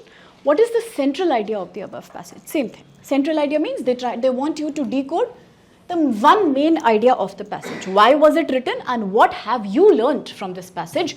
Same thing. Main idea, central idea, crux, gist, critical message. What is the author's intention or what is the tone of the passage? Let's see the options quickly. A. What the Holland Tunnel is. You think that could be correct? No? Yes? Mixed reaction? Confusion? B. The length of the Holland Tunnel. Yeah? No? C. What is the Hudson River like? D. Connectivity. Link between various cities in the US. Yeah? Is that the right one? Wrong. Absolutely wrong. So that is what happens when you face a theme-based question. At the first look, it might look very easy. But as you have a deeper look, it is a challenge to differentiate the main idea from the supporting idea. Let me quickly explain what went wrong here. See, in a very simple way. You know that the central idea of the passage is only one, the main idea. Why was the passage written? Now you only tell me, did he write this passage, the author, to tell you about the length of the Holland Tunnel? Only in one line he talks about the tunnel that, it is just about, 1.5 miles over. It is a supporting idea. It is only supporting the main intention of the author. How can it be the main idea? And that is why I also tell you that in UPSC CSAT reading comprehension, there is no right or wrong. You can argue that all these are correct, and I will agree, yes, these are correct, but our purpose is not to find the correct answer. The question is not saying, no UPSC CSAT question in RC will ever ask you. Just notice the previous year paper. Not one question will say, find the right answer. Find the correct option. In maths, there is right or wrong. In this, there is no right or wrong. Because it is not about right or wrong. That is deliberately why UPSC gives all options that are correct. You can argue all of them are making sense, they do. Because that is not the purpose only of the question. The purpose is to find the most important logical response, central idea. You know that central idea can only be one. It is always only one. So no matter all these are correct, but they cannot be the central idea. Central idea has to be one only. So length is not the central idea. What the Hudson River is like, they are hardly talking about the Hudson River. They just say in the first line that tunnel is located under the Hudson River. They are not even talking anything about it. Then how come it became the central idea? Is that the purpose of the author? No. D. Connectivity between various cities in the US. I think all of you are geography lovers. Various cities in the US. Where are various cities in the US here? It is, you believe it or not, you have assumed from your side. It is called creativity imagination. I need this from you at 2 o'clock today. Morning, lock it. Evening, unlock it. Essay is nothing without creativity. Look at my life extremes. Essay is nothing without creativity. I force you, come out of your books. Forget about Lakshmikant. There is, Majid Hussain is no more. Go Chok Leong is dead. Forget about it. Focus on creativity. But in comprehension, please, stop being creative. This is not the area to show creativity. This is the area to show logic, rules, ability. Knowledge will not come here. I have already told you, don't use your biases. Where is the passage talking about various cities here? Holland Tunnel just connects. One end is New York and other end is some place called New Jersey. That's it. Where are various cities coming in? It's not coming in. You have assumed. Comprehension is the ability to understand, to decode something that is in front of you. Not to imagine, not to assume, not to use your knowledge. That's something you must remember. So D cannot be the main idea.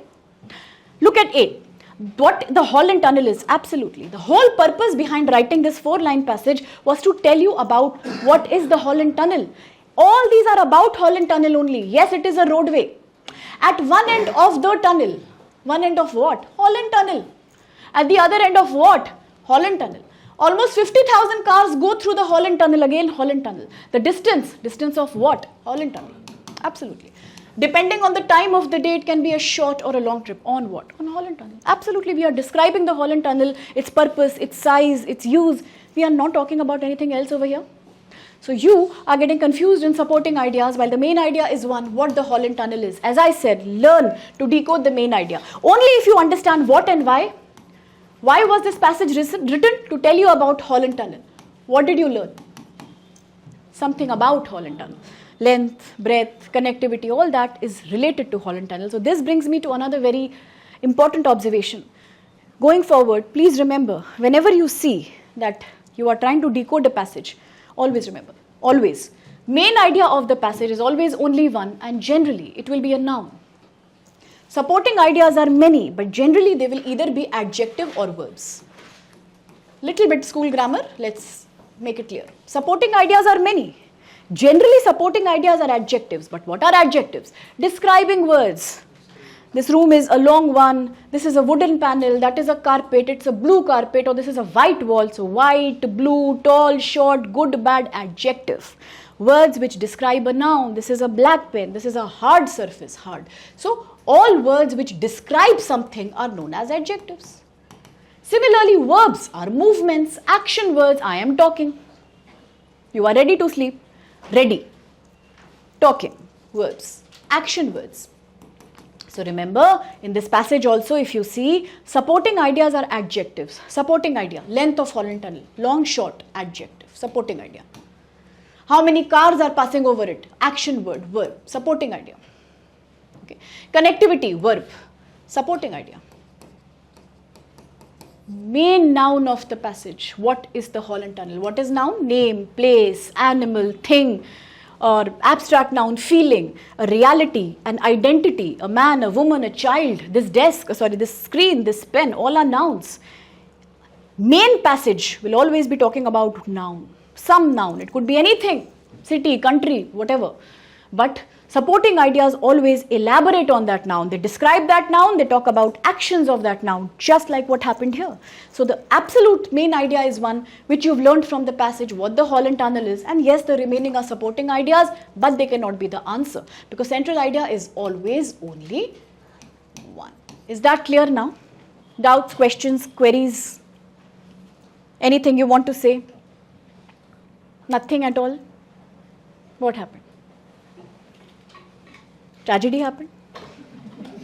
Comedy? Nothing. Nothing happened only. What's your observation? How is it going so far? Things are making sense. Any doubt? Anybody wants to have a suggestion? Anything you feel about reading comprehension now? It used to be a complete stranger to you. Now at least you know who is comprehension. It's a familiar person. Okay? So what do you feel about comprehension? You think it is slightly logical, you can do it? If you are able to stay awake, you can do it. Now, one more rule. Before coming to 2 p.m., 1 coffee, 1 tea mandatory.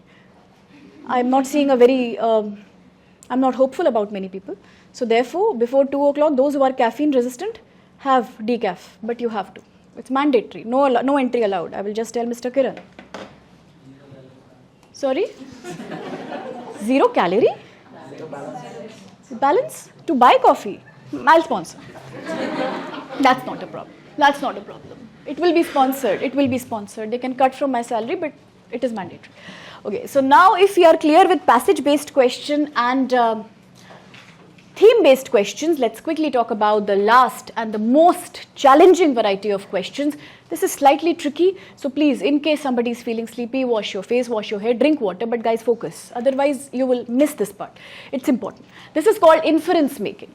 What is inference making? Now, UPSC at every step wants you to learn how to make inferences. It starts with CSAT. In CSAT, you need to understand inference making. It goes to ethics also. It also extends to essay. It extends to sometimes your international relations questions, sometimes Indian economy based questions, polity questions. It leads up to your interview. We should know how to make an inference. But what is making inference? Now, inference simply is the art of looking at something that we don't know before. You observe that thing, and on the basis of that, you make certain assumptions about it. You make certain ideas about it. In a very simple way, if I was to explain you, I would say the work of a detective is absolutely the work that's based on making an inference. Even people who work in the media, news readers, journalists, they also make inferences. Why? Because they always see things which are new. New things are happening in society every day. You see them. You don't know what is the reality. You are trying to think what must be the reality. So when you try to understand or to comprehend, let's keep it like that, something new, and you make assumptions for that, that is known as inference making. Now, a very quick small example to make it more understandable. Suppose if I say 2 sentences in front of you, what is that one idea that generates in your mind? If you tell me honestly without overthinking. For example, if I say sentence 1, there are dark clouds outside. Sentence 2, today I will take umbrella or raincoat before I leave home. What strikes? The probability of a rainfall strikes your mind. But did I use the word rain? It is something that you have said. Why did you say? Because just now what you have done is only called making an inference. It is when you see some proofs in front of you, some evidences in front of you, and then based on that, you assume that yes, that might happen. The possibility of something comes in your brain. That is also what a detective does to solve various murder mysteries or crimes. You see the proof, you link them, you link the first sentence to the second, you said rainfall. It was inference making only. Or for example, if I say that this house is looking very unclean, it's very untidy, everywhere there are toys, suddenly the image of a child will come to your mind. I never said that, but it will come. That is called inference making. CSAT passages are like that only. Basically, they are not English passages. As I said, they are nothing, but they are a set of clues. Every passage you will see in this exam, you have seen that they are very small. Because they are a set of evidences, they are a set of clues. You need to see them, link them, and then generate an inference that this might be the possibility. So the word might comes in the picture. This might be the truth, or this might be the possibility. So next time, whenever you tackle an IBQ, do think of this example, how human brains automatically make inferences. Or for example, you might also say that we all make inferences. It's a part of day-to-day life actually telling you. As I said, if I see a crowd, I start assuming it's an accident or police is checking. I assume. It's not true. I'm only assuming. I'm making inferences. Maybe I'm correct, maybe I'm wrong. So in this exam, you have to actually do the same thing. You have to see the passages, you have to link them, and then you have to see the options A, B, C, D, which might be the correct inference. That's your answer, okay? That is an inference-based question. For example, suddenly in midnight, if you get a call, 3 a.m., 4 a.m., at that time, panic mode comes. Automatically, you know something is not right because that is not a usual thing in your life. Something is wrong somewhere. Somebody's in a problem. So that is only inference. And then your mind starts comprehending more and more and more. Why the train has not come? Maybe it is delayed. Maybe it is cancelled because of the weather conditions. Maybe accident happened. This maybe. All that is inference making. In this exam, you will have to do that kind of thinking and then find absolutely what might be the truth after seeing the clues in the passage. That only simply means to make inference. It is the ability to read between the lines, to read something that is not directly written.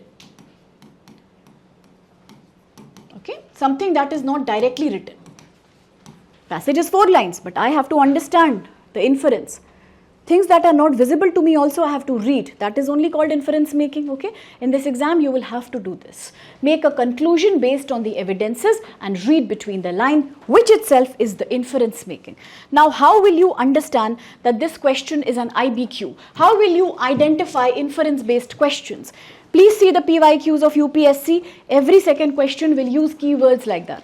You might have noticed also, I'm sure, that what can be deduced from the passage. Sometimes they will write instead of deduce, what can be inferred from the passage. What can be deduced from the passage, what can be inferred from the passage. They might ask you, what does the passage argue? What does the passage suggest? The most common keywords in UPSC. Everybody gets confused about these questions. What is going on? You will see everywhere these questions only come. What is the most crucial and most logical inference that you can make from the passage, okay? So inference you know is what, right? To read between the lines, to make assumptions. Logical, crucial means most important, most critical. Logical means most sensible, okay? Because I can make any assumptions about anything, but I cannot make stupid assumptions. For example, if I am seeing a crowd, I am only assuming logical conclusions. It could be accident, it could be police checking, it could be a movie shooting, it could be a fight. But I will not assume that just now moon fell on the earth and hole happened, that's why people are there. That is highly stupid. That is not intelligent, logical thinking. Or if the train is late, I will not imagine today they have transferred us to flight. That is stupid. This is not acceptable because we are writing an exam. So, aise to you can say inference can be anything, yes. But no, only logical and intelligent inference which is most likely explaining the cause of what you are seeing. That is what we mean by inference. Then, what is the main implication of the passage? Another very famous, favorite question in CSAT is, what is the most logical corollary of the passage? Corollary simply means, again, what is the most logical conclusion that you can make? Repeatedly you will see these questions and that's why students keep getting confused. What are they trying to ask? What do we mean by inference? What is implication? What is corollary? These are valid questions. So we need to know that these words are there to suggest IBQ, inference-based question. At the end, they might simply ask you, what's the most rational inference that you can draw from the passage? So going forward, do remember from today onwards, any question you find in CSAT exam, comprehension segment, which says words like corollary, logical, crucial, inference, the word inference has to be there. Implication, deduction. What does the passage suggest? All these together are IBQ. In those questions, you have to make a logical assumption based on A, B, C, D. All of them will look correct to you because they are correct, because we are not finding the correct answer. We are making the most logical inference. One more thing you will also notice in this exam, that every question uses words like most, best, always. Why? Most, best, because they know that all the options are correct. If only one was correct, they will not use words like most. The reason they are using most, because they know that many options here are correct. All ABCD can be correct, but don't get confused. Your purpose is not to find the correct answer, not at all. Your purpose is to find the most, the best, the main, and the logical conclusion that you can draw based on the passage. Another thing to notice is that please don't use your wisdom or your traditional knowledge to answer the passages. For example, if a passage is on climate change, you already know about climate change. That doesn't matter. Treat every passage as a fresh experience. Otherwise, you cannot make a logical inference. For example, if a passage tells you that the main cause of climate change is agriculture practice, in your head you might think, no, that is not the main cause. The main cause is deforestation, but that's not good. That is not a good thinking. You are not writing an answer here. This is not your GS paper 3, or it is not your essay paper. No, you can't. You have to believe in everything that the passage is saying. You have to treat it with a fresh mind. Passage is everything for you until you are doing comprehension. Whatever it says, it has to be correct. So no using your own knowledge, no imagination, no creativity to be used, no history geography will help you here. Only what the passage says, you need to assume from that. It is a skill that will only come by understanding the question and by reading the passage. So stop judging the passages, stop trying to suggest, stop trying to be creative and imaginative. No. Please follow what the passage says. That is only correct because answer will have to be based on the passage. Nothing from outside can be correct. It is comprehension. It is not GS. Is that clear? So far, sorted? Okay. So, if so far whatever we have been discussing, people start reading very quickly. So far, whatever we have discussed about what is comprehension, what is CSAT exam, we have discussed about 3 kinds of questions. Agreed? Any doubts in that anybody is having? Are you clear with PBQ, TBQ, IBQ? Sure? Yes, please, sir. It does, but the rules are not the same. Because many times in GS, people talk about extreme words. Many teachers must have said if they talk about some words like only is there, this is there, then you can eliminate. In comprehension, strategies are there, but 100% GS strategies will not work. Another thing is that in comprehension, only one rule works. That is the rule number 2. How to eliminate the wrong choices. That is slightly different from GS. Actually, it is very different from GS because in GS, you can write your own inputs. In comprehension, you cannot give your inputs. Okay? So, elimination will be possible. I will teach you how to eliminate, but it cannot be used in GS and GS1 cannot be used here. Okay? Any other question? Any other doubt anybody is having? Sure? No doubts, no issues? Clear with TBQ, IBQ? It's the beginning, confusions will be there. By Wednesday, you should be able to, on your own, tell me. PBQ anybody will tell. You will be able to tell me which is a TBQ, which is an IBQ. Today and tomorrow, I will read the passages with you because the main purpose is to teach you 4-step method. I'll try to cover that method tomorrow at least. Finish it. So that at least by Thursday, you can apply all the methods together and give me answer on your own without any help in the passage. Is that okay? So if you are ready with little confusions but some clarity, we can start actually now looking at UPSC questions because until we practice previous year questions, we will not know what is the level of UPSC.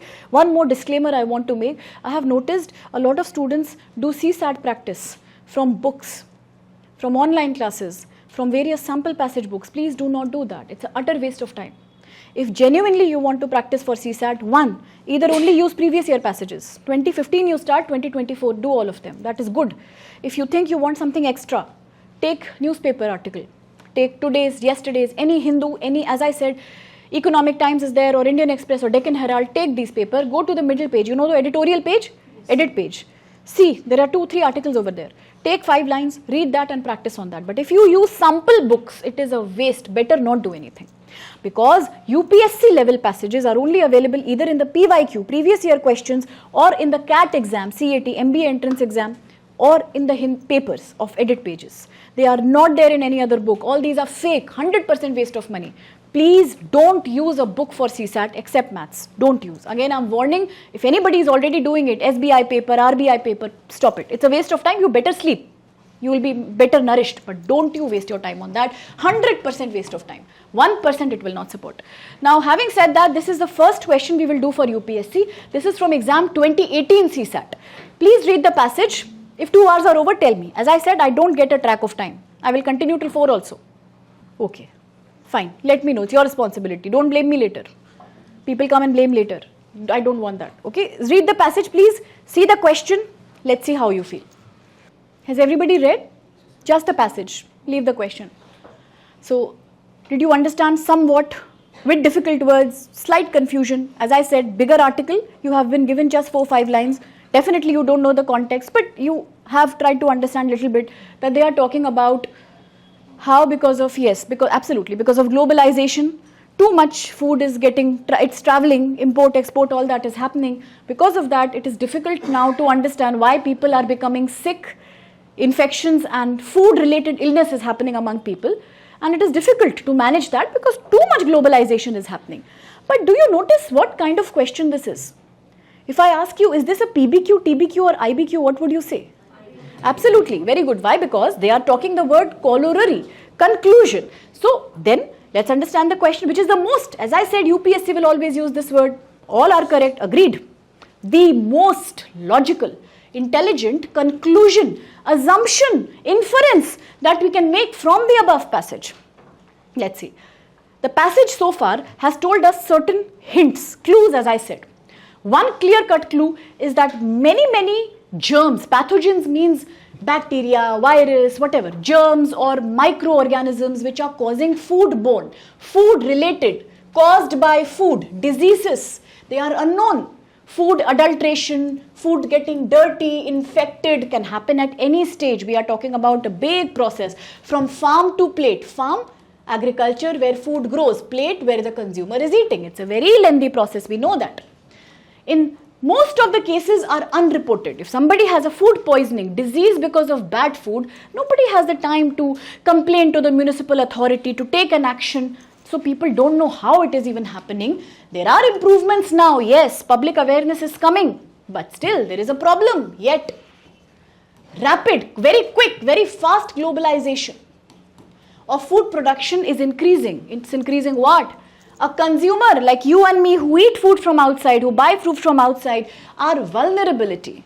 Vulnerable is when you become sensitive to something, prone to something. For example, after COVID pandemic, many people are getting vulnerable to disorders, diseases, because it has impacted you, right? So that kind of vulnerability is making it difficult to regulate and trace why food is happening. The last ends with a quotation by some officer of World Health Organization perhaps. We have the world on our plates, right? Today in our plate, we can have food from across the world. Let's see the options. A. With more options for food come more risks. Makes sense? B. Food processing is the source of all foodborne illnesses. Yeah? Yeah. C. We should depend on locally produced food only. If there is no globalization, then why taking tension? All problems only will get solved. C. Looks correct? Confusing? D. Globalization of food production should be curtailed. Now, curtailed again is a slightly difficult word. Curtailed means control, to stop something. So, they mean that if you completely control globalization, food is not traveling like one country to another, you eat only your own local food, you are safer. Obviously, because the process is not that elaborate. The more it travels, the more definitely it can get contaminated. So, now, honestly, how many people think the answer is D? No? Nobody thinks? Okay, very few. How many think it's C? How many think it's C? Nobody. Nobody thinks it's C. You think it's C. B? How many think it's B? Majority thinks it's B. Okay. And A, how many think? Bigger majority. कौन बनेगा करोड़पति type situation? Majority is usually correct. So therefore the answer is A here. But we have to understand why is it correct. It's not about correct. We don't know. That is not the goal. The goal is to see why is this the most logical inference. Let's see, these are all in a way correct also, confusing also, because we know that CSAT passages will confuse you. They will give you all correct ones only, but most logical. Now let's look at first of all B. Somebody here just spoke about elimination. That is the rule number 2, which we shall follow in some time, after some time. But please let's understand that if there is something that the passage is not talking about, the passage is not discussing, then it cannot be the most logical answer, because reading comprehension means to comprehend the passage that you read. As I said, nothing from outside you should use to find answer. In the passage, the food processing aspect has not been covered, not at all. So it cannot be the most logical inference. Then C says we should depend on locally produced food only, but the passage is saying rapid globalization. In a way, we are trying to contradict, we are trying to oppose what the passage says. That is not something we need to do here. We have to believe in the statements of the passage, and on that only answer will come. So we cannot say that today we can eat only local food, because there is already rapid globalization that has started. How can we say we should depend on locally produced food only? Similarly, D, globalization, same thing. Globalization of food production should be curtailed. But today, the problem is that already there is such rapid globalization taking place, and already they are saying that global foodborne illness. Already it is a global process that has been happening. So how can we now say that it should be controlled? No. So the most logical inference is, with more food options, the more options you have to choose your food from, more risky it is. Why? Look at the last line. We have the world on our plate. Today we can consume in our plate anything from anywhere in the world. That is also the reason why food is traveling across the whole world. It is a big stage from farm to plate. So therefore, there is rapid globalization. If food is traveling across the globe, it is very difficult to regulate and trace this. Why is it difficult to regulate and trace? Because it is globalizing very fast. And the problem is, because so many options are there with us today.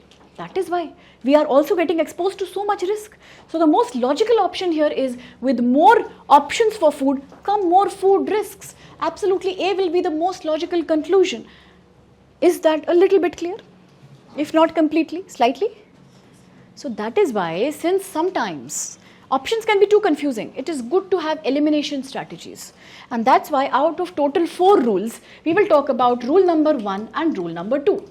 These both are based on elimination strategy. Now rule number 1 and rule number 2 will help us eliminate the wrong options, so that chances of finding the most appropriate option increase a little bit. Let's see what is rule number 1. Now be very careful when you use rule number 1. In the GS paper, it is more applicable. In the CSAT paper, it can be slightly dicey, because it is not 100% applicable. It is applicable only in 50% of the cases. The success rate of rule number 1 is 50%, but the success rate of rule number 2 is 100%. What are these rules? Let's quickly see. For example, if we say there are certain answer options, okay, certain answer options among A, B, C, D that talk about very, very extreme words. Extreme words means words which are giving you two extreme viewpoint, and a very, you can say, a strong viewpoint they are giving. Some options will always use words like only, always, never, none, all, or every and each. I am not saying, I am not claiming also that any option has these words, 100% it will be wrong. No, that's not what I mean. I mean that if an option has these words, it's time that we have to slightly be careful in analyzing that option a little bit. Why? Because generally you will notice that passages here are very small, very small. Therefore, the main idea is also only one. They talk about one concept or one problem. They don't talk about many concepts or many problems. Per passage, only one issue is covered, whether it is environmental, whether it is social, political, economic, whatever. So, per passage, only one concept or one issue is covered here. Whenever extreme words come, they will generally talk about as if we are talking about so many concepts, but that will become contradictory to CSAT. For example, if you see the word always, all, every, each, it means that we are talking about so many things. Like in this passage here, option number C says we should depend on locally produced food only. Two extreme viewpoint. When the passage was saying that no, globalization is already happening. Similarly, option number B says food processing is the source of all foodborne illness. But interestingly, we are not talking about various kind of foodborne illnesses. We are talking about just one illness that happens because of food contamination, and that too food processing is not being spoken about. So words like all, only, similarly this one. Okay, here too you can easily eliminate by using rule number 1, which means definitely if they are using words like only, all, never, none, each, every, there is something that is not correct there. Probably we have to look at them more closely. Both of these made no sense. So easily you can eliminate the ones by using this rule. But you have to see them slightly closely that whether this rule can work or not. So only, always, never, none, all, each and every. Be cautious when you see these words and answer options. They are usually, not always, usually wrong. There will be cases where you will find such words are there, but the answer was right. In that case, probably there is something else going on. I'm not saying 100% you can depend on this rule and stop reading and just select. That you don't do. Read the passage, don't take risk, but wherever these words are there, be cautious. Probably they are discussing about something that is outside the scope of the passage. Try using that rule here and then we'll understand how it works for us. For example, look at this passage, 2015. It's very, very short. Try to read it once. You've read it already? We just saw this passage, I think. We are talking about how flamingos are wild, social, how the parents take care of the children and then both of them fly to find food. They go for hunting. In this kind of passage, you will see the passage is short, but options are very complex. What type of question is this? IBQ, absolutely. Inference-based question, correct. Now look at the options. Mass nesting in all species of birds. Again, we have to be a little cautious because the word all is an extreme word. But why is it being applied? Not blindly we are applying. We know that the passage says, passage only discusses about flamingos, if you notice. Only one species of bird the passage has spoken about. That's it. We are not talking about pigeon, parrot, peacock. No, only one particular kind of species of animal. But here they are saying mass nesting in all species of birds. It doesn't make any sense also, no? Passage is just flamingo and we have to do comprehension of the passage. How we are assuming that all species of birds? Are we talking about many species here? No. So generally one passage talks about one issue, one species, one noun, one concept. So all will anyway not be applicable. That's why extreme words are wrong. Similarly, if you see B, again we have to be slightly cautious here. We know something is not okay. All birds have the only birds have the capacity to develop social behavior and thus can do mass nesting to raise their chicks in safety. Now the passage is saying flamingos are doing this kind of behavior to provide safety to their children. Does the passage says no other animal can do that? Is the passage a comparative analysis between humans, birds, animals, reptiles? No. So how can we assume? The passage has not even said once about any other animal or any other subspecies or species. Only one, flamingo. Then why on our own are we doing comparison that only birds have? Even humans have. Humans also leave their children in daycare, society. In the working groups, you see all women are generally working in the informal sector. There are people to take care of the children. So it's not true that only birds have this social behavior. Not correct. Similarly, now if you see D, again you will get cautious. All.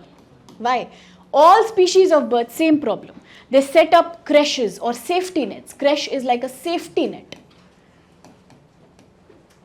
for their chicks to teach them social behavior and loyalty. Do you think we are saying that all species of birds have this capacity? Is the passage talking about multiple kind of species? No, just one flamingo. So again, you know that extreme word has caused a problem, and this is the very problem with words like all, never, only, because they always deviate from the passage. So whenever you see such words, be cautious. There is a very big chance that they are wrong. Now you look at C. Social behavior in some species, we are saying some. Social behavior in some species of birds, it increases the odds. Odds means chances. Odd and even, you say, no? Odd chances. Scope, possibility of survival in an unsafe world. Yes, because we are saying flamingos in the wild. Wild is unsafe. Wild means jungle. It's an unsafe world, and that's why social behavior, they are loyal, they live in a group, they protect their children. That is because of it is because of this that in some species of birds, their children are able to survive in the wild because parents have social behavior and they know how to protect their children. And yes, we are talking about flamingos, some species, and flamingo is one of them. Is it clear now? Yes. How the rule number 1, that is being very, very careful, being very, very cautious when you see such words in any answer options. Do remember this rule is only applicable to the options, not to the passage. Okay, only apply to the options, do remember that. But don't apply blindly. Do not do that mistake. You have to just be careful. This is not a way of saying that you see these words and eliminate without reading. No, no, no. This is just to tell you that wherever you see such words in any option, A, B, C or D, in any passage, be cautious. Something might not be correct because passage will always discuss one issue at a time, not multiple issues at a time. So therefore words like all mislead you, words like only mislead you, words like always misleads you, never, every, each. Keep a note of that, try using them. You will see that yes, you can eliminate many, many options based on these passages, but read the passage. Don't misuse the rule, use the rule. Passage 2018. Please try the last passage. Read? Passage is read? Little bit you understood? What is the topic of the passage? Very good. And did you also understand that which type of question is this in case you have seen? Absolutely. Very, very good. That's an IBQ. Excellent. Yes. Logical and the most crucial inference. Inference means yes, it's an IBQ. Now a very short passage again, definitely based on ecology. And what do they talk about? They are telling you today the top, the most critical. If you also notice in every passage there are just 2-3 words which are slightly more difficult, which is beyond average vocabulary. Otherwise the passages are in simple language only, provided you read every line. So today the most important challenge is a combination of 2 things. One is people, humans, and their aspirations. You know, aspirations are desires, your wants, you know, greed basically. If the aspirations are frugal, now frugal could be a slightly tricky word. Frugal means very simple, very basic, very poor. Okay, like basic frugal needs are food, shelter, water. Everything else is your greed, you know, people want luxury and all of that. So if our desires are very simple, like it used to happen long back during the Second World War of the period in history, at that time a lot more is possible. Many more things can be done. Than is a comparative word. So now we are comparing. If our needs are simple, then so much we can do. But if we compare it with a different kind of view, if we see the view today where planet is being seen like a shopping mall, we behave as if it's GVK1 mall. Go buy what you want, cut the tree also, take the water also. Look at Russia. They have not left Siberia, Arctic now region is also getting grilled for various resources. That's the kind of greed we are talking about, more and more resource. So we are viewing the planet like a mall. Its resources are free, buy, keep taking them. So we need to get beyond, we need to step away. We need to go away from the fascination. Fascination is the desire for something, when you like something very much. So we need to get away from this greed, hunger. With what? With glitter. Glitter here means glamour, money, luxury, resource, petrol, everything that is destroying your planet. Too much water, too much industry, all of that. And understand that the planet works like a biological system. Now this planet is a living thing, you know, whether you talk about the different realms of the planet, lithosphere or hydrosphere, it is a living thing, it is not a mall. So that is what, if we are so greedy that we go on taking the resources without thinking, what will happen? Definitely people will suffer, because people and their greed is only a problem. Earlier it was simple, it was okay. Today it is not simple, because today people are running behind glamour. That's the main essence of the passage. Now what logical inference can I make after seeing the passage? Let's see. A, the earth can meet only the basic are frugal needs, simple needs. Needs of humans for food, clothing and shelter. Do you think this could be correct? Let's not only say because of rule number 1. We know that there is a word, so we need to be very cautious, but we also should know how to use. Yes, this is a scary word here, so which means something is wrong. Earth can meet only the basic needs of human for food, clothing, shelter, but is the passage saying that? No. Because the passage is not telling anywhere that earth is not capable of meeting other needs. No, we are not discussing that. We don't know.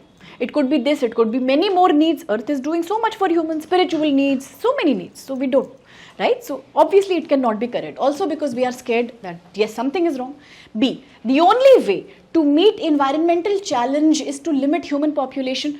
Are we talking about population being high as the cause of problem? That is only one cause of the problem.